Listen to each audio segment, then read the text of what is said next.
Gamit mo yung magnet. Oo, magagamitin kasi masyadong malayo.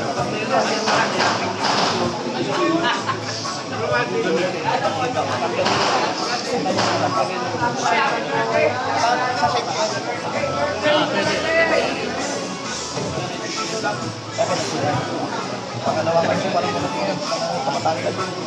O siya na pagdating na yung baris mo. Ito, okay na. Ay.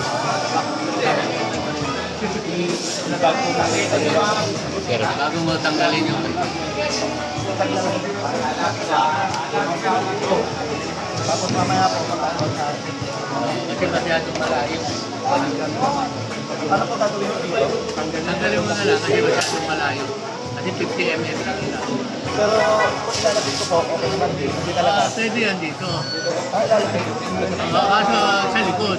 Sa likod ang kaya nasa